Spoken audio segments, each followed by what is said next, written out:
আমি তাকে ভালোবাসি, তার জন্য বিয়ে হয়েছি। ইস, সিনা তোমার টান লেগে গেছে।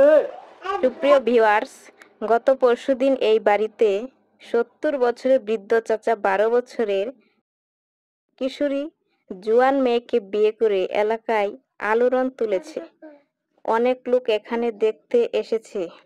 আমরাও তাদের সাক্ষাৎকার নিতে এসেছি। এখন আমরা তাদের অনুভূতিগুলো জানব। চাচার ভাষ্যমতে বিয়ের কোনো বয়স লাগে না। তাহলে আপনারাই শুনুন চাচা কি বলে। চাচা, আপনি যে বিয়ে করলেন, দর্শকরা আপনার অনুভূতিগুলো জানতে চায়। এখন দর্শকদের উদ্দেশ্যে কিছু বলেন।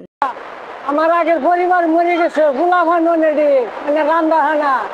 হ্যাঁ, আমার পছন্দ করছে, আমি হেরে পছন্দ করছি। পরে বিয়া করছি 2 কাঠা জমিন লেখকে দিয়া। এজন্য কম বয়সে বিয়ে করবেন? কম বয়স হইলো, কম বয়সে বিয়া করা যায় না। হ্যাঁ, আমার পছন্দ করছে, আমি হেরে পছন্দ করছি, এই কারণে বিয়া বসি। প্রেমের কোনো বয়স লাগে না, এই কারণে বিয়া করছি।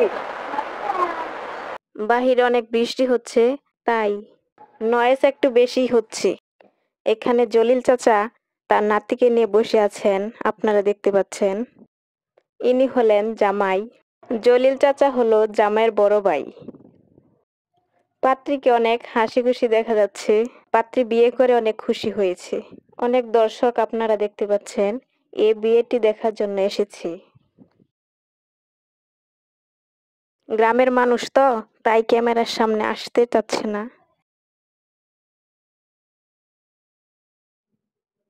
চাচার ভাষ্যমতে বিয়ের কোনো বয়স লাগে না। ভালোবাসতে কোনো বয়সের দরকার হয় না। কোনো জাতপাত মানে না। ওনার মন দেখে মেয়েটি পাগল হয়ে গেছিল। বাহিরে আপনারা দেখতে পাচ্ছেন অনেক মানুষ তাদের দেখতে এসেছে। চাচা একটু হাঁটেন, আমরা দেখি। চাচা ও কিশোর মেয়ে আমাদেরকে হেঁটে দেখাচ্ছে। এখন আমরা তাদের কথাগুলো শুনি। আমরা খুব শহীদ, এলাকে তো 2 কাঠা জমিন লেখকে দিয়ে বিয়ে করলাম। তুমি কি কারণে বিয়ে করছো? আমি তাকে ভালোবাসি, তার জন্য বিয়ে হয়েছি। তুমি তারে ভালোবাসো? দেখাই যাচ্ছে মেয়েটি বিয়ে করে অনেক খুশি। এখন তিনি সকলের উদ্দেশ্যে কিছু কথা বলবেন। আমি তাকে ভালোবাসি, তার জন্য বিয়ে হয়েছি। ইসি রে, সিনা তোমার টান লেগে গেছে। সবাই আমাদের জন্য দোয়া করবেন, আমরা যাতে সুখী হতে পারি। সবাই আমার জন্য দোয়া করবেন, আমরা যেন সুখী হবার পারি। তাদের এ বিয়ে নিয়ে আপনাদের মন্তব্য অবশ্যই কমেন্টস বক্সে জানিয়ে দিবেন।